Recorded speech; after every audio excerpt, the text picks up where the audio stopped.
This is everything that you didn't know about the world famous Cobb salad. And we're going to have a lot of fun here today, guys. I have so much stuff planned for this particular video, and it kind of all comes down to the importance of the Cobb salad and the origin of the Cobb salad. Now, I'm going to share with you some of what I think is important history, but also a couple of recipes. I have some salad dressing recipes that'll go perfectly with your Cobb salad or any other salad that you're not going to want to miss, so stick around to check that out.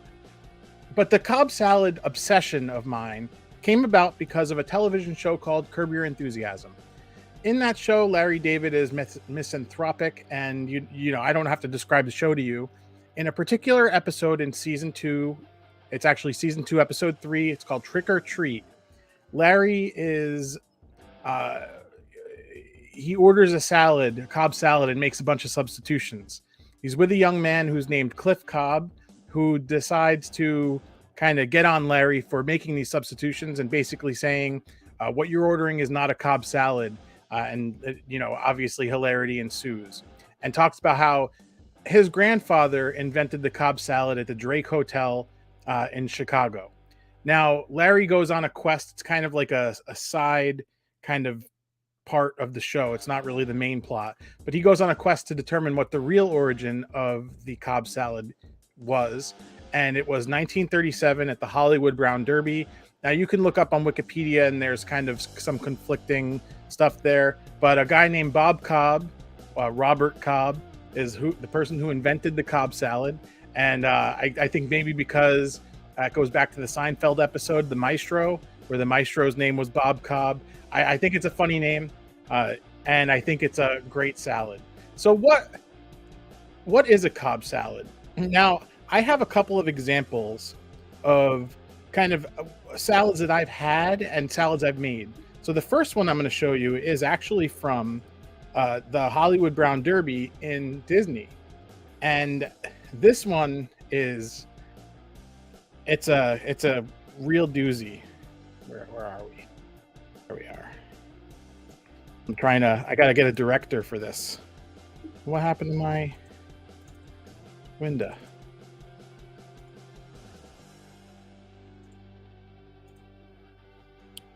So on the screen right now, oh, we're getting ahead of ourselves. No, I don't want to do that. There we go. This is the Cobb salad I was served in Hollywood Studios in Disney World in Florida approximately 10 years ago. It was right after it was for our honeymoon, which is where we had it. So this is the Cobb salad I got, and you could see, look at those avocado. Now, one of the things that Cobb salad is known for is kind of those strips of, ingredients, and you see there's the bacon there. You got the egg there. There's some tomato kind of creeping at the top right corner, some blue cheese. There's crumbled turkey. And let me tell you, there were definitely some salad greens in there, and you could see it under the avocado. But this salad was absolutely horrendous. And they should be ashamed of themselves, really, at the end of the day. But a cool thing is, I was so obsessed with the salad that I wanted to make kind of my own version, and that's what I got here. And you could see I got my hard-boiled eggs, avocado, tomato, and you can make it as pretty or as unpretty as you want. And the Cobb salad is a pretty awesome thing. So what exactly goes into the Cobb salad? And I made this little infographic that I think is going to help visualize exactly what it is, just to get into it here. So let's get back to this. And here it is. Eat Cobb. So it comes down to a Cobb salad has to be 7 particular ingredients: eggs, avocado, tomato, chicken, onion, bacon, and blue cheese. Now, Canva wanted to make me pay to use blue cheese as a picture in here, so I just made the cheese emoji blue, and that's what we got. So eat Cobb. And a little bit later in the stream, what I'm going to do is actually go into some of the restaurants in my area, and a couple that are actually chains, and look at their Cobb salads and kind of give them a little bit of a little roast. So if you're enjoying this so far, hit like on the video so it gets spread with more people. That always helps the channel. But tonight, I actually have a salad here to try. And like I said, I have some dressings that I'm going to show you as well. So here's my Cobb salad. Now let's analyze it as far as the Eat Cobb acronym. So we got our egg, that's in the upper left. Avocado is missing. You can see that already, but I remedied that. T, tomato. We got some cherry tomatoes here in the lower left and in the upper right. C, chicken. Right in the middle, there's that big thing of chicken. Oh, onions. Got some diced red onion right above and below the chicken. B, bacon. Bottom right. Blue cheese. It looks like we got a little above the bacon and a little under the egg. So it hits all the marks of the Cobb salad, and we're going to throw some avocado on there for good measure. There we go. And now we have a Cobb salad. This particular Cobb salad was sourced from a place called Price Chopper, which is funny because I'm going to put myself back on the screen here. The funny thing about it is Price Chopper, I've been telling people, has the most historically accurate Cobb salad in the area. And because ever since the pandemic, maybe because they're not moving as much or whatever it is, they've been omitting the avocado. But so for $6.99 plus $1 for an avocado, this ended up being an $8 Cobb salad. And I've gotten it for lunch before. It's a very good salad, but needs dressing. So I'm actually going to apply that, and then we're going to see how it tastes. And again, like I said, I'm going to share these dressing recipes with you, but here we go.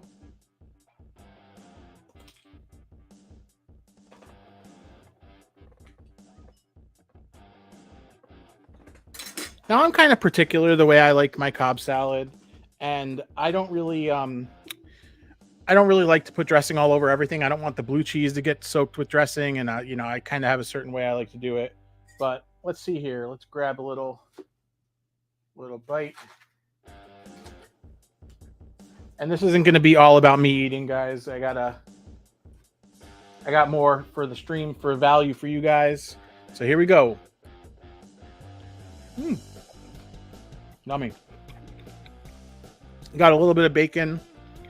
Got a little bit of chicken, some greens, some onion. And the beauty of the Cobb salad is that you have like some epic combinations of stuff. One of which is like you have bacon, lettuce, tomato, right? That's all, it's embedded in the salad. You have tomato and blue cheese. You have egg and tomato.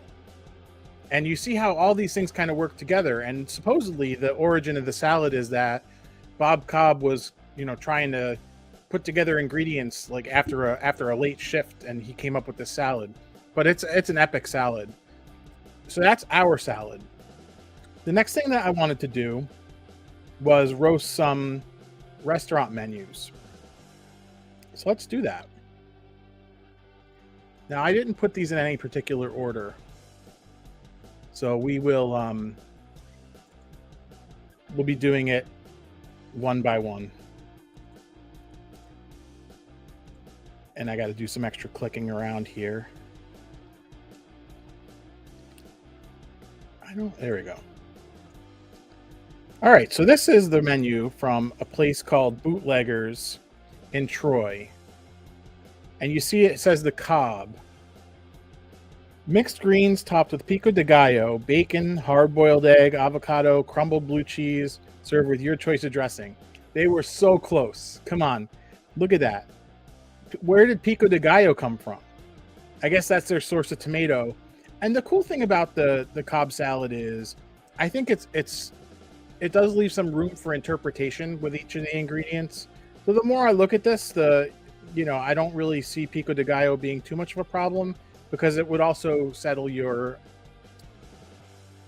onion. So you got your onion and your tomato right in there. I think that hits all of it. Egg. The egg, avocado. So yeah, I guess that's fairly respectable. Next up, we have Bountiful bread. Now, Bountiful bread's an interesting one because about 9 or 10 years ago, I went there and they had a Cobb salad that was pretty good, but it also had Kalamata olives in it, which was a little strange. But I blogged about it, and then they changed the menu after that. Now, I'm not saying I'm taking responsibility for them changing it, but we might have had a little influence there. So, romaine, tomato, cucumbers, bacon, onions, roasted chicken, egg, avocado, blue cheese, and it's served with bountiful herb vinaigrette. Again, so close. The only thing is cucumbers. That's the only weird thing there, but I bet you it's very tasty. I don't have a problem with cucumbers at all. It's just not part of a traditional Cobb salad. Next up, we have a place called Capital City Diner, which is near work in Guilderland. And this one is definitely hard to see, so I'm going to have to zoom in on that. We got mixed greens, grilled chicken, avocado, crumbled blue cheese, hard-boiled egg, cranberries, and choice of dressing. I don't know. It looks like they're subbing in the cranberries for the tomato and onion. I don't know. I don't know what to say about that. So let's go back to a good zoom here. Oh, come on. There we go. City Squire. Now, this one was interesting. A few years ago, I went to this place, City Squire in Schenectady, and they actually called it the 1937 Bob Cobb Salad. And now it's been relegated to just Cobb salad, gluten-free. All right. Romaine, tomato, red onion, avocado, blue cheese crumbles, hard-boiled egg, bacon, grilled chicken. Nails it. That's right on. That is a historically accurate Cobb salad. Probably the only one we're going to see today. Dave & Buster's. Now, this one is interesting. So a few years ago, I went to Dave & Buster's and got a salad called the Lawnmower, which was a massive, probably two-person salad that had basically everything that was on a Cobb salad and some additional rows of stuff. It was crazy. I can't find that on the menu now, but this is their southern Cobb salad with crispy tenders, romaine, spring mix, red onion, again with the cucumbers, pico de gallo, buttermilk ranch, roasted corn, cheddar, and mozzarella. So you could see they've taken some liberties with the cheese. They've taken some liberties with adding corn, buttermilk ranch. Like what's the right dressing? And I would say it should be like a vinaigrette. And we'll get very quickly. We'll get to those. But I do want to show two more of these, and then we'll kind of maybe three. The next one is a place called Junior's. Their Cobb salad is, where the heck is it? Is it not in this screenshot? Oh, yeah. Grilled California chicken Cobb, $15. Mixed greens topped with grilled chicken, sliced avocado, hard-boiled egg, tomato, blue cheese crumbles, and crispy bacon, served with avocado ranch. All right. So you got your avocado in multiple places there. Nothing wrong with that. It is fairly on the high price side, but you are getting a lot of ingredients. This is a place called Warehouse Barbecue on on Wolf Road in Albany Colony. Now they have what's called a Southwest Cobb salad, smoked pulled chicken, mixed greens, black bean and corn relish, pico de gallo, queso fresco, crispy tortilla strips, and spicy avocado dressing. I would say that they've taken the most liberties with that one. And the last one here is the Whistling Kettle in Troy, which I was actually pretty impressed by when I saw their thing. Now this might be a picture of it.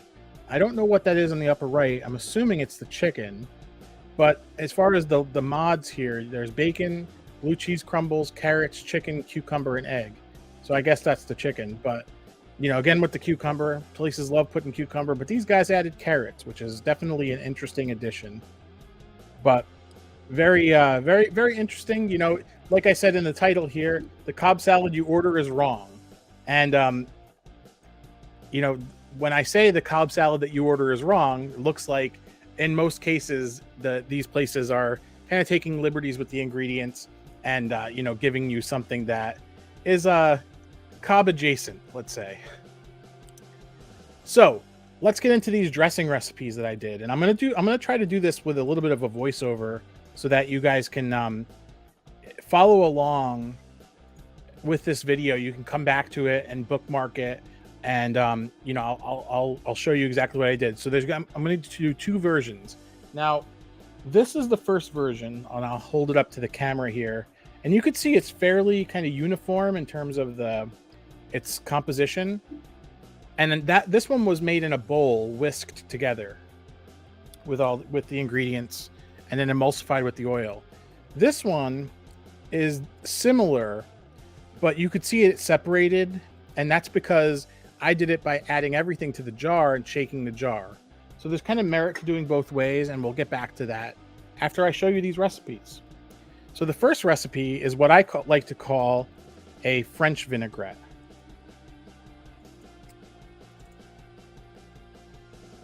And here's what we got.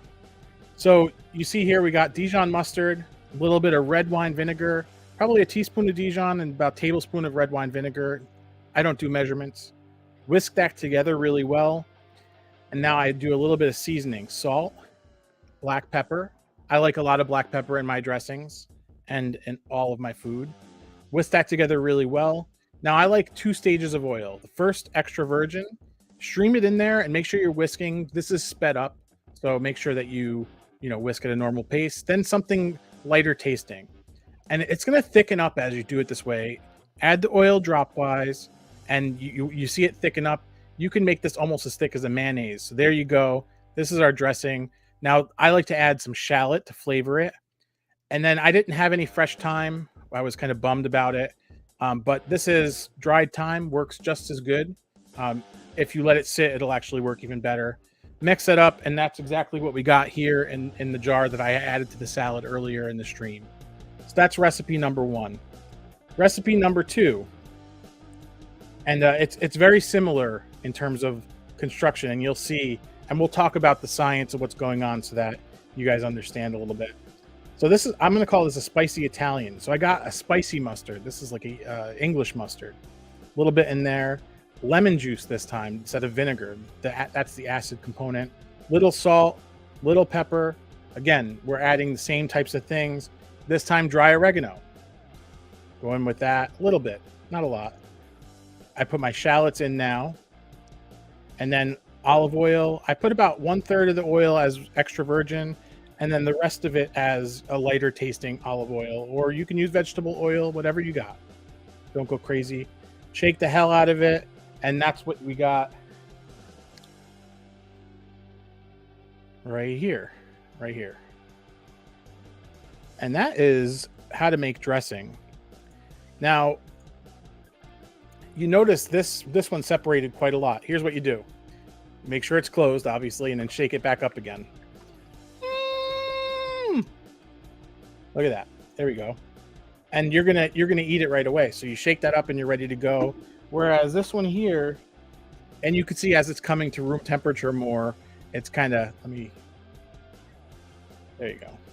It's kind of starting to separate. But if you keep this refrigerated, if you do it with a whisk in the bowl, it'll stay for quite a while, almost like kind of like a mayonnaise kind of thing. But that's pretty awesome. I hope you guys got a lot out of this video. I had a lot of fun putting it together. We need a topic for next week. So reach out on social media, leave a comment below what you'd like to see. I'm thinking pizza, but I don't know. Like I said, make sure you hit like, make sure you subscribe if you like food, and check out the cider belly video from last week, clicking right here.